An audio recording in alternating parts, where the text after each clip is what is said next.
Hey everybody, I hope कि आप सभी बहुत अच्छे होंगे और आपकी जो प्रिपरेशन है वो बहुत ही अच्छे से चल रही होगी। तो फाइनली हमारे आरआरबी क्लर्क का जो प्रीलिम्स है वो ख़त्म हो चुका है। तो अब इसमें बहुत बच्चों का बहुत अच्छा एग्जाम हुआ होगा। कुछ लोग कंफ्यूज होंगे, पता नहीं निकलेगा भी या नहीं, और कुछ लोगों को पहले ही अपना रिजल्ट मालूम होगा कि नहीं, वो ज़्यादा अच्छा परफॉर्म नहीं कर पाए। बट इन तीनों कैटेगरी के लोगों के लिए सबसे ज़्यादा इंपॉर्टेंट चीज़ जो इस टाइम है वो है कि नेक्स्ट एग्जाम के लिए फोकस कीजिए, जो कि हमारा नेक्स्ट वीक ही है, आरआरबी पीओ। तो हम ये पहले से ही प्री डिसाइडेड नहीं है कि हमारा नेक्स्ट एग्ज़ाम कैसा होने वाला है। क्या पता जो एग्ज़ाम का लेवल हो बहुत ज़्यादा इजी हो, या क्या पता इजी टू मॉडरेट हो, या जैसा भी हो सकता है।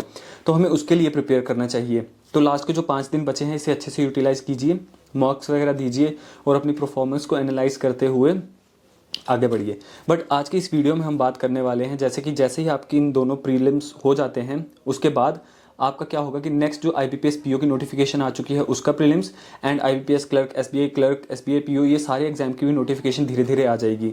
अब ये एक्चुअली ऐसा टाइम है जो टर्बुलेंट स्टेज आ चुकी है, इसमें आपको मेंस और प्री दोनों को साथ लेके चलना होगा। Because RRB clerk RRB PO का जो मेंस है वो नेक्स्ट मंथ या फिर अक्टूबर स्टार्टिंग में हो ही जाएगा। तो अब इस टाइम पे हमें किन किन चीज़ों को अवॉइड करना है, किन किन चीज़ों को हम अपनी प्रिपरेशन में जोड़ सकते हैं जो हमारी प्रिपरेशन को और ज़्यादा बूस्टअप करे, तो वही हम डिस्कस करने वाले हैं आज की इस वीडियो में। तो पॉइंट नंबर 1 ये है कि बहुत सारे बच्चे बोलते हैं कि भैया हमें दिन में कितने घंटे पढ़ने की ज़रूरत है। 12-13 घंटे सफिशिएंट हैं, 15-16 घंटे भी कर सकते हैं, उसको नींद थोड़ी सेक्रीफाइस कर लेंगे। तो बताइए ना। तो एक्चुअली घंटे घंटे का जो हिसाब रखना है वो थोड़ा मुश्किल है। तो हम क्या कर सकते हैं, हम टाइम बेस्ड स्टडी की जगह हम टास्क बेस्ड स्टडी कर सकते हैं। अब टास्क बेस्ड स्टडी में क्या है कि आपको क्या करना है कि जैसे कि नेक्स्ट डे स्टार्ट होने से पहले रात को जब आप सोते हैं तो क्या करना है कि एक वाइट पेपर लीजिए या फिर कोई डायरी मेंटेन कर लीजिए, उस पर आपको सारे के सारे टास्क लिखने हैं।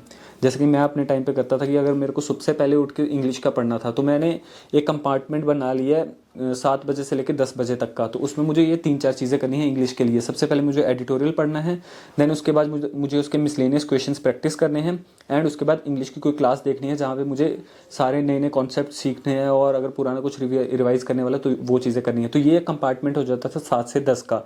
देन उसके बाद नेक्स्ट कंपार्टमेंट क्वांट्स के लिए, तो उसमें मुझे स्पीड मैथ के कुछ क्वेश्चंस प्रैक्टिस करने हैं, देन डीएस करनी है, देन अरिथमेटिक की कोई क्लास जहाँ या कोई वीक टॉपिक है तो उसकी क्लास देखनी है, same with puzzle and same with GA. तो इस तरह से एक पूरी लिस्ट तैयार हो जाया करती थी और उसके सामने चेक बॉक्स बना देने हैं। एंड मैं लिटरली बता रहा हूँ, जब उस चेक बॉक्स पे आप टिक करोगे तो बहुत अच्छे से मतलब कि सेटिस्फेक्शन सी फील होती है और ज़्यादा मोटिवेशन मिलती है। देन उससे एक चीज़ और भी ये होगी कि जो चीज़ आपकी लिस्ट में है सिर्फ वही प्रायोरिटी में रहने वाली है, जो लिस्ट में चीज़ नहीं है वो आपकी प्रायोरिटी में भी नहीं है।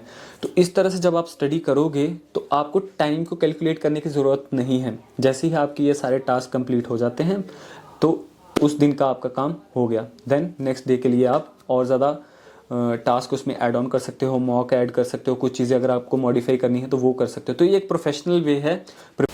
तो हम बढ़ते हैं अपने सेकंड पॉइंट की तरफ, जो है कि बहुत सारे बच्चे प्रिपरेशन के दौरान ऐसी गलती करते हैं कि वो क्लासेस पे ज़्यादा फोकस करते हैं एंड प्रैक्टिस को बिल्कुल भी टाइम नहीं देते हैं।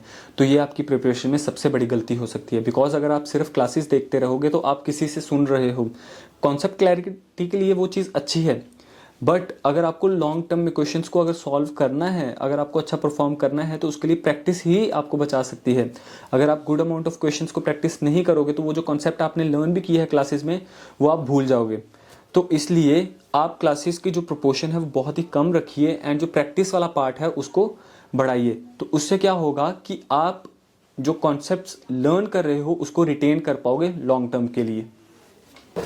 और तीसरी चीज़ इसमें यह है कि अब हमें जो प्रीलिम्स की अभी तक हमारी तैयारी चल रही थी उससे हमें मेंस की तरफ स्विच करना स्टार्ट कर देना चाहिए। जिन लोगों ने कर लिया हुआ वो बहुत अच्छी बात है, और जिन लोगों ने नहीं किया उन्हें अब मेंस की तरफ स्विच करना चाहिए। अब मेंस का जो कंटेंट है वो बहुत ही कम अवेलेबल है आपके लिए यूट्यूब पे।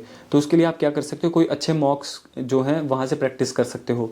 मॉक आप कोई भी ले सकते हो, जैसे मैं जो था मैंने प्रैक्टिस मॉक ले रखा था, उसके अलावा टेस्ट जोन, स्मार्ट कीड़ा वो और ऑलिव बोर्ड, इन तीनों में से आप किसी भी एक मॉक को ले सकते हो, या फिर मैं तो कहूँगा आप 2 मॉक लीजिए और उसमें जो मेंस का कंटेंट है उसको सॉल्व करना शुरू कीजिए। बिकॉज जब तक आपके अंदर मेंस का अगर डर रहेगा तो वो एग्जाम में बहुत ज़्यादा अफेक्ट करने वाला है। मेंस से डरने की बिल्कुल भी क्वेश्चन नहीं है, ये वही है प्रीलिम्स की 2-3 डीआई को मिक्स करके एक मेंस की डीआई बन जाती है, 2-3 पजल्स को मिक्स करके मेंस की एक पजल बन जाती है। तो वो टाइम कंज्यूमिंग होती है, बट धीरे धीरे जब आप प्रैक्टिस करोगे तो आपको जो माइंड है वो उस चीज़ को अडेप्ट कर लेगा। डिफिकल्टी लेवल जो होगा मेंस का उसको लेके आप यूज टू हो जाओगे, तो एग्जाम में आपको बिल्कुल भी दिक्कत नहीं होने वाली है मेंस को लेके।